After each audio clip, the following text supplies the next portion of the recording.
दोस्तों, क्या आपने कभी सोचा है कि कुछ लोग बिना कुछ बोले ही दूसरों को अपने कंट्रोल में ले आते हैं। उनकी बातों में एक ऐसा जादू होता है कि सामने वाला उनकी हर बात मानने लगता है। ये सिर्फ कोइंसिडेंस नहीं होता, ये होता है डार्क साइकोलॉजी का गेम। और आज की इस वीडियो में मैं आपको वो ही सीक्रेट्स बताने वाला हूँ जिससे आप भी सीख पाओगे कि किस तरह किसी को अपने इन्फ्लुएंस में लाकर कंट्रोल किया जा सकता है। ध्यान रहे, ये नॉलेज सिर्फ अवेयरनेस के लिए है। आप इसे मिसू से मत करिएगा, वरना ये आपके खुद के खिलाफ भी जा सकता है। चलिए एक छोटी सी कहानी से शुरू करते हैं। सोचो, एक रूम में दो दोस्त बैठे हैं। एक दोस्त बस नॉर्मल तरीके से बात कर रहा है और दूसरा दोस्त एक एक शब्द केयरफुली यूज कर रहा है। उसकी बॉडी लैंग्वेज कॉन्फिडेंट है, उसके वर्ड्स सॉफ्ट लेकिन पावरफुल हैं। धीरे धीरे पहले दोस्त को लगने लगता है कि वही सही है, वही बॉस है। यही है साइकोलॉजी का हिडन पावर, कंट्रोल बिना फोर्स के, सिर्फ माइंड के जरिए। और अब मैं आपको स्टेप बाय स्टेप वो टेक्निक्स बताऊंगा जो लोग यूज करते हैं दूसरों को कंट्रोल करने के लिए।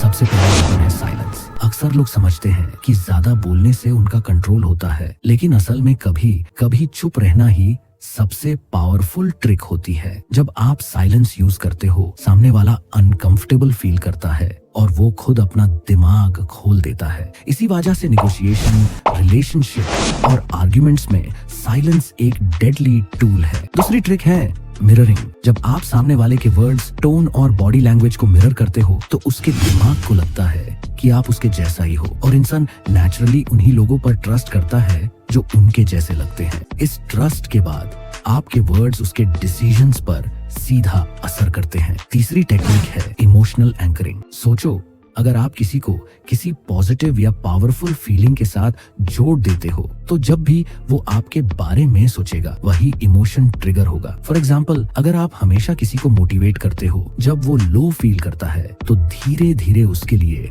आप एक नेसेसिटी बन जाओगे। और जब इंसान आप पर इमोशनल डिपेंड हो जाता है, कंट्रोल ऑटोमेटिकली आपके पास आता है। अगला सीक्रेट है स्केर्सिटी प्रिंसिपल। ह्यूमन ब्रेन को वही चीज सबसे ज्यादा वैल्यूएबल लगती है जो लिमिटेड होती है। जब आप खुद को थोड़ा अनअवेलेबल दिखाते हो या अपनी वैल्यू हाई कर देते हो तो सामने वाला आपके पीछे ज्यादा भागता है।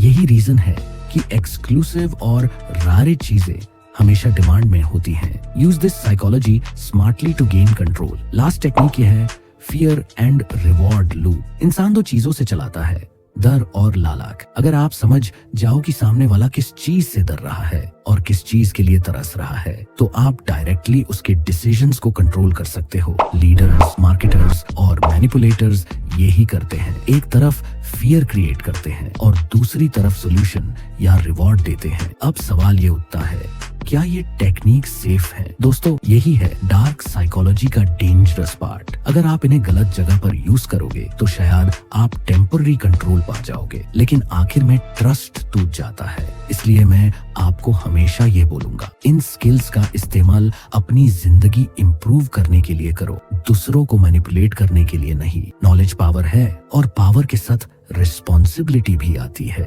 और हाँ, ऐसे ही माइंड ओपनिंग और लाइफ चेंजिंग टॉपिक्स के लिए चैनल को सब्सक्राइब जरूर करना। मिलते हैं नेक्स्ट वीडियो में। अपना ख्याल रखो।